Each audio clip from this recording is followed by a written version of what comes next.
A look at the new Washington Commanders uniforms. Rob Carr, Getty Images. Washington has some new Commanders in town.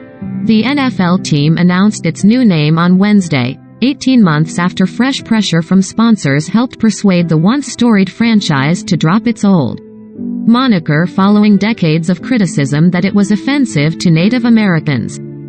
The organization committed to avoiding Native American imagery in its rebrand after being called the Washington Football Team the past 2 seasons. Washington is the latest American major professional team to abandon its name linked to Native Americans, and it was considered one of the most egregious. Susan Schoen Harjo, who is Cheyenne and Hodulji Muskogee, called the change an amazing and a giant step in the maturation of America. The 76-year-old Harjo's been advocating for sports teams to drop Native imagery and mascots since the 1960s. That's sort of our place in the world, Native people's place in the world, to help the rest of the country come to grips with its past and to understand how to move on, she said. And, I hope, how to do it with grace. While Major League Baseball's Cleveland Guardians have changed their name, the NFL's Kansas City Chiefs, NHL's Chicago Blackhawks and baseball's Atlanta Braveshave said they are not planning to make a change. That doesn't sit well with Illuma Native, a Native American woman-led social justice organization, though founder and executive director Crystal Echo Hawk praised the move by the Commanders. Native mascots are inaccurate and stereotypical depictions of Native culture, the Pawnee woman said in a statement.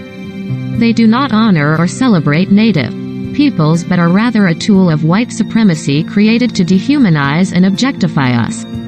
Research has shown time after time that Native mascots lead to lowered self-esteem and self-worth, and increases rates of depression, self-harm, and violence against Native youth.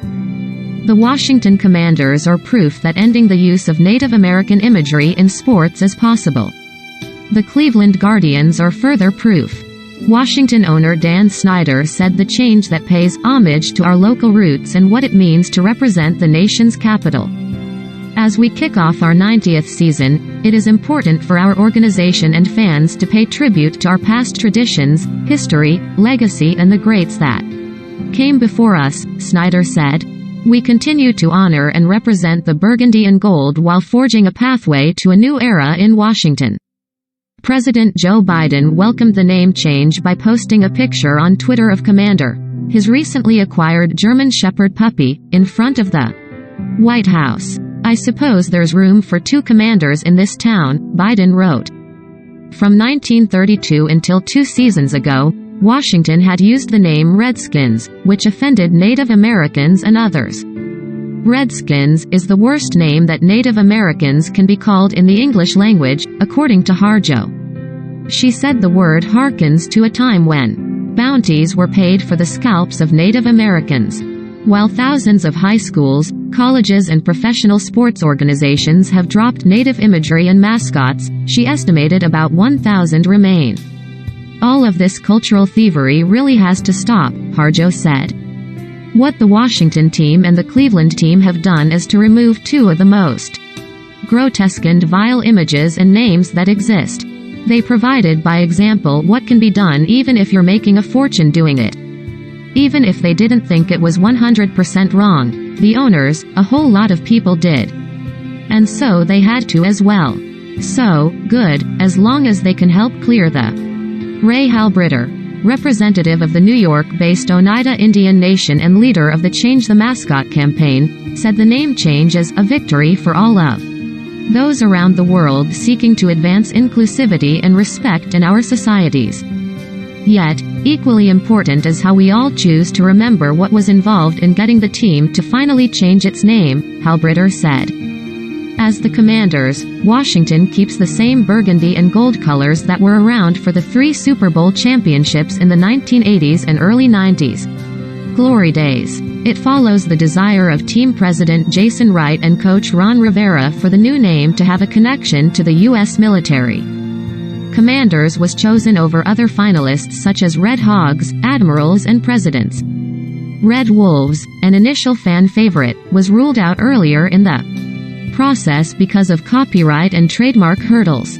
The rebranding process had been going on since the summer of 2020, when team officials opted for the temporary Washington football team name that lingered into the 2021 season. The change comes amid the organization's latest controversy. Dozens of former employees describing a toxic workplace culture, which caused Snyder to commission an investigation that was taken over by the NFL. After the investigation by attorney Beth Wilkinson's firm, the league fined Washington $10 million and Snyder temporarily ceded day-to-day operations of the team to his wife, Tanya, while he focused on a new stadium agreement. The league did not release a written report of Wilkinson's findings, a move that sparked criticism. The U.S. House of Representatives Committee on Oversight and Reform is holding a roundtable discussion Thursday with a handful of former team employees to discuss their experiences. Getting a stadium deal done is next on the agenda for Snyder and his front office. The team's lease at FedEx Field expires after the 2027 season and momentum is building for an agreement in Virginia, though sites in Maryland and the District of Columbia are still under consideration.